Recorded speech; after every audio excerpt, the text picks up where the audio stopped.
కొడక్క ఇప్పుడు రారా రారా. హాయ్ గాయ్స్, ఇప్పుడే ద పారడైజ్ సినిమా గ్లింప్స్ చూసాను భయ్య. శ్రీకాంత్ తోడెల్లా, నాని ఇంకా అనిరుద్. ద పారడైజ్ ఎలా ఉందంటే గ్లింప్స్ గూస్ బంప్స్ కి గోడౌన్ లాగా అనిపించింది భయ్య. రారా రారా రారా.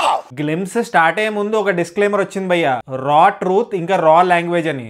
ఏముంటుందని అనుకున్నా, కానీ నిజంగానే రా లాంగ్వేజ్ ఉంది. ఆ మ్యూజిక్ ఏంట్రా బక్కోడా, కుమ్మేసావు. శ్రీకాంత్ తోడెల్లా తెలంగాణ లాంగ్వేజ్ ఇంకా తెలంగాణ కల్చర్ ని ఎప్పుడు ఫోర్ ఫ్రంట్ లోనే పెడతాడు. దసరా సినిమాతో చూసాం మనం. ద పారడైజ్ తో కూడా అదే చేయబోతున్నాడని ఈ గ్లింప్స్ చూస్తే అర్థమైపోయింది భయ్య. దీంట్లో కొంచెం హైదరాబాదీ ఉర్దూ కూడా ఉండబోతుందని తెలుస్తుంది. వాయిస్ ఓవర్ ఒక ఫీమేల్ ఇచ్చారు భయ్య. ఆమె తెలంగాణ ఇంకా హైదరాబాద్ డక్కనీ స్టైల్లో మాట్లాడుతుంటుంది. వాయిస్ ఓవర్ లో వచ్చే వర్డ్స్ చాలా బోల్డ్ ఇంకా సెన్సిటివ్ గా ఉన్నాయి. పచ్చిగా చెప్పాలంటే బూతులు ఉన్నాయి భయ్య. దాంతో నాకు అసలు ప్రాబ్లం లేదు. కానీ ప్రాబ్లం ఏంటంటే ఆ వాయిస్ ఓవర్ తో. వాయిస్ ఓవర్ ఎవరైతే ఇచ్చారో ఆమెకి తెలంగాణ స్లాంగ్ రాదని తెలిసిపోతుంది భయ్య ఆ వాయిస్ ఓవర్ వింటుంటే. ఈ గ్లిమ్స్ లో ఏదన్నా బ్యాడ్ గా ఉందంటే ఆ వాయిస్ ఓవరే. ప్రాపర్ తెలంగాణలో మాట్లాడే ఆవిడతో వాయిస్ ఓవర్ చెప్పించుంటే వేరే లెవెల్ ఉండేది glimpse. But anyway, the paradise glimpse అయితే గూస్ బంప్స్ కి గోడౌన్ లాగా అనిపించింది భయ్య. ఈ ఏఐ వచ్చాక ఏది నిజమో ఏది ఏ జనరేటెడో అర్థం అవట్లేదు. విజువల్స్ అయితే బాగున్నాయి, ఒక డిఫరెంట్ వరల్డ్ అయితే కనిపిస్తుంది. మొత్తం సినిమా చూసాక తెలుస్తుంది ఎంత రియలిస్టిక్ గా ఉండబోతుందో సినిమా.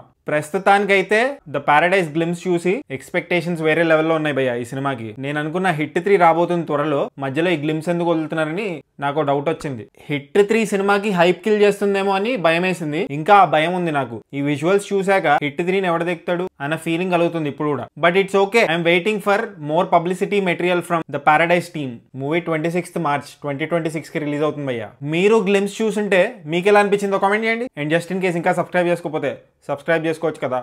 పుచ్చుక్ పుచ్చుక్.